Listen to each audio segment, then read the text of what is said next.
Seeing the army ants approaching, the old man quickly took out a crystal skull. The next second, something eerie happened. The swarms of army ants had already bypassed the old man and were heading straight ahead. The soldiers, who didn't have time to run, were instantly engulfed by the ant swarms. Seeing this, the woman quickly ran to a dead tree, grabbed a hanging vine, and then strenuously climbed up. But the ant swarms still didn't want to let her go. They piled on top of each other, quickly building an ant ladder. An ant immediately climbed onto the woman. The woman crushed it with her leg. Soon, with the help of her companions, the woman was also rescued.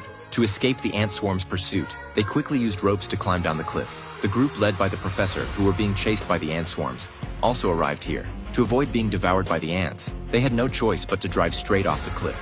When the car landed on a large tree, the weight of the car bent the branches down. Only then did everyone safely land on the water's surface. Unexpectedly, the rebounding branch slapped right against the cliff. But before everyone could celebrate, a 100-meter-high waterfall appeared ahead. Unable to stop in time, they all fell straight down. Fortunately, protected by the car, they narrowly escaped death.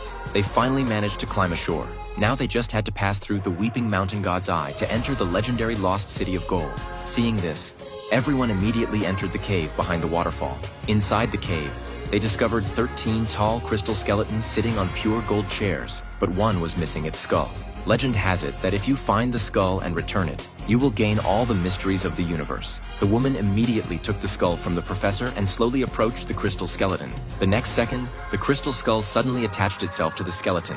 Then, to everyone's horror, the crystal skeleton seemed to come to life, looking down at the crowd from on high. Just then, the professor suddenly walked up to the crystal skeleton and started speaking in the long-lost Mayan language. The crystal skeleton expressed great gratitude for them finding the skull, and decided to give the returner a generous gift. Seeing this, the woman immediately expressed her desire to understand the universe and learn all the knowledge mastered by alien civilizations. However, as soon as she said this, white smoke poured from the eyes of the 12 crystal skeletons, giving everyone a bad feeling.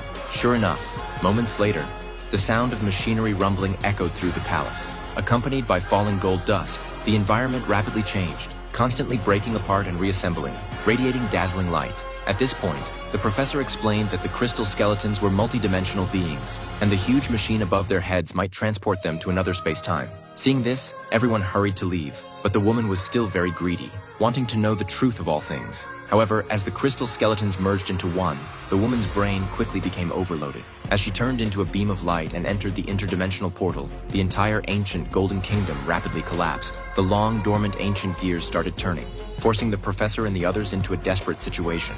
Fortunately, at the critical moment, floodwaters came roaring in, safely sending them up through the well opening.